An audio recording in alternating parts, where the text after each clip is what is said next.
properly preserving pickled peppers. Properly preserving pickled peppers. Yeah, say that 5 times fast.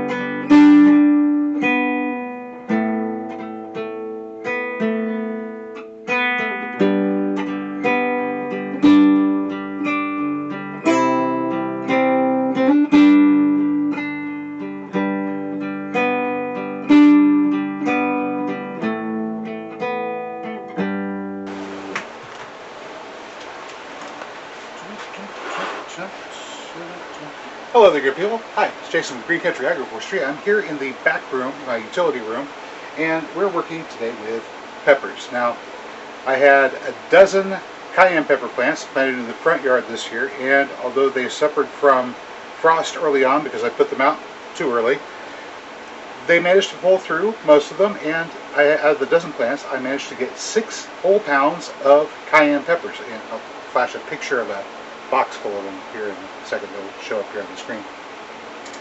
Now, that's a lot of peppers, and I have to do something with them because I can't eat them all at once while they're fresh. So I have a couple methods of preservation that I'm going to demonstrate for you right now. This is a food dehydrator, and if you don't have one of these, it's a worthwhile investment to get one. This one's electric powered, has a heater element in the bottom. The air just flows into the bottom. I've got it set up on a couple of wooden blocks here, like so. The air flows into the bottom, and to aid that, I have a fan blowing across the unit. It'll flow into the bottom, get heated up by that heater element. The air will rise up through inside of each one of these little trays that's on the inside of the food dehydrator. As that air passes through, it's going to pick up the moisture from the food, bring it out through the top. Of course, the fan's going to blow that away and keep the air flowing continuously. That'll get this food dehydrated rather quickly. In this case, it's cayenne peppers. If you don't happen to have one of these, that's fine. You can take your peppers and spread them out over a broad surface so they aren't stacked on top of each other. If they're stacked on top of each other, you're encouraging the growth of mold. You don't want mold in your peppers. Well, anything else, with the exception of a few things. There are some things that mold's good for. I'll get into that some other time. In any case, you can spread them out, allow the airflow around your peppers, and dry them that way. Now, the reason I'm drying the peppers is because whenever you dry your peppers, you can still take the ripe peppers whenever they're picked while they were red, like this one here. Oh, this is a pretty one. You can take the ripe peppers after they've completely dried, and if you break open, isn't that pretty? If you break open the pepper, inside are all of the seeds. And this is completely dried. I can do this with it now. All of these seeds in here are viable. I can plant these and get fresh pepper plants, new pepper plants out of these next year. And of course, this is crushed red pepper.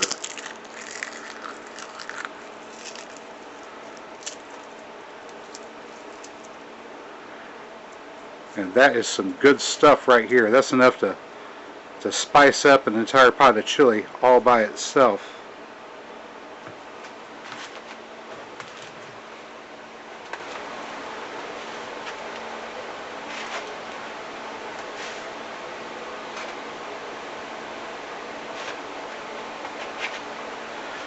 We'll do a germination test on these seeds just to make sure that we can grow peppers from that pepper that I just dried out. I don't want to make the mistake of saving seeds that aren't going to germinate. So we'll show a germination test here in the next couple of days with these cayenne peppers. But as you can see, I have tray after tray of peppers here that have taken on this nice, deep, dark, rich red color as they've dehydrated. These are pretty much all done. This one's got a little bit further to go. It hasn't turned into that dark red yet. These ones are most of the way done. They're just finishing up. there are several trays of yummy, super spicy hot cayenne peppers dehydrating in these trays right here, and they will be available for me to use all throughout the year, all the way until next year when they have a brand new crop of cayenne peppers. And it just goes on and on and on. Alright, so dehydration, that's one way. You can tie them off onto a stick and hang them up in your smoker and smoke them. That's a nice way to preserve peppers, give it a nice smoky flavor. I don't happen to have a smoker, so obviously I don't do it that way. Now, in addition to the red cayenne peppers, where they're picked when they're ripe, I wound up with quite a few peppers at the end of the season that were still green on the plant. And the plants were pretty much done for the year because of the frosts ready to bring them in. But we had all these green peppers, about 1.5 pounds of green chili peppers, green cayenne peppers or green chili peppers. And to preserve them, I use a process known as lacto fermentation. What is lacto fermentation, you might ask? Well, lacto fermentation, unlike the fermentation with yeast, uses a bacteria called lactobacillus. I'll explain how it works. You start out with a brine solution, anywhere from 2% to all the way up to 10%, although with peppers I usually like to use around a 5 to 6% brine solution. And the way you get there is to take a gallon of water and about 6 ounces by weight of salt. You dissolve the salt into the water, you heat it up, bring it up to the boiling point so you kill off any other competing bacteria that might have already been in the water. Obviously, in the jar that you're going to do the fermentation, you go ahead and sanitize that with smaller quart-sized jars. You could put them in your canner and boil them and heat pasteurize them that way, or you can do what I did, which is use Star San from my brewing supplies to sanitize the inside of the jar. Now, this is just an old pickle jar. I think it's pickles. Could have been olives. Yeah, this is pickles. An old half-gallon pickle jar. Now, ordinarily, if I'm preserving food like pickled okra or lacto-fermented okra, I'll use a quart jar, and it's a little bit easier to seal that up permanently because I intend to keep that for storage. These, I'm just going to lacto-ferment and use these to make a green chili sauce. Okay, so we had a somewhere between 5 and 6% brine solution, and of course the peppers. And all you have to do to prepare the peppers is very simple. You just snip off the very ends, the top where the stem is, and the very tip at the bottom, just enough to allow the brine to enter into the pepper and saturate it fully. What's going to happen is the brine will stop the competition from other types of bacteria so that only lactobacillus can thrive in that environment. Lactobacillus don't mind a high saline environment, and that's great. Now, differences between lacto fermentation and yeast fermentation. In the case of yeast fermentation, the yeast are going to take the sugars in your plant material, whatever that happens to be, and break it down and produce alcohol and carbon dioxide. In the case of lactobacillus, it's going to do something very similar, except instead of producing alcohol, it's going to produce lactic acid and carbon dioxide. And of course, since it produces a lot of carbon dioxide, every day you want to take the jar and just break the seal on it just momentarily and then tighten it back down. That'll allow the carbon dioxide that may have built up inside to escape. It shouldn't be too much of a problem, but eventually if you left the lid sealed, it would pop and you have a bit of a problem if you got too much CO2 coming out. Now, I don't know if you can see bubbles coming up in here or not. You might be able to if I shake it, possibly. Oh yeah. Let's get this close. I'm going to give this a little shake, and little bubbles coming up out of that. That is carbon dioxide escaping as the lactobacillus propagate themselves in this brine solution. It's getting a little cloudy down here. That's perfectly normal. That is the fallout from bacteria that have finished their life cycle. So there will be a bit of those at the bottom. Alright, so how does this work? Well, it works in two ways. One is, since we're overpopulating this particular food with bacteria, in this case lactobacillus bacteria, other types of bacteria don't have the opportunity to move in and expand and grow. The space is already occupied. It's like trying to live in a house that's already full. You can't live there. Well, that's how it works here. The lactobacillus are taking over this entire area. They're not harmful to you. As a matter of fact, they're helpful to your gut. They aid with digestion and a few other things. In addition to that, the lactic acid that they produces an environment that is harmful for other bacteria to live in. Of course, it doesn't really hurt us. We have lactic acid in our bodies already. You ever notice whenever you're doing a lot of physical exercise and your muscles start to burn and ache? Well, that burning, aching sensation is actually your body attempting to process the lactic acid that's produced by your own cells in the process of trying to produce energy in the absence of oxygen. Well, that's what these guys are doing. They're producing in the absence of oxygen. Lactobacilli are anaerobic. And because they're anaerobic, that brief moment here where we break the seal to allow the gas to escape may allow some oxygen in.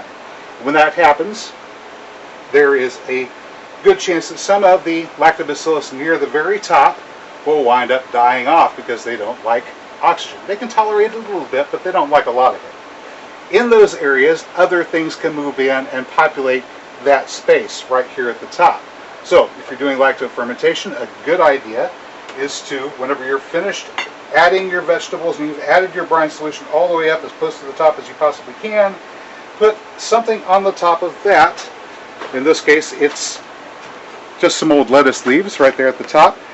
And that should mold move in and inhabit this space, or other bacteria move in and attempt to colonize, that can receive that mold, receive that bacteria, and whenever we're done with our fermentation, I can take that leaf out of there, throw it away, and the rest of this is still going to be perfectly good. Some foods that you may already be familiar with that are processed using lactobacillus are yogurt and sauerkraut, even kimchi. That's the bacteria that's involved with fermenting. I can't talk today.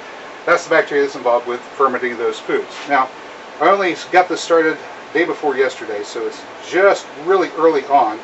Some of the peppers have already started to turn a nice olive drab color. The rest down here haven't quite gotten that far along. It'll take about a week to 2 weeks before these are fully fermented. Now, in a jar like this, I could probably get away with keeping these peppers just like this for up to 6 months, 4 to 6 months.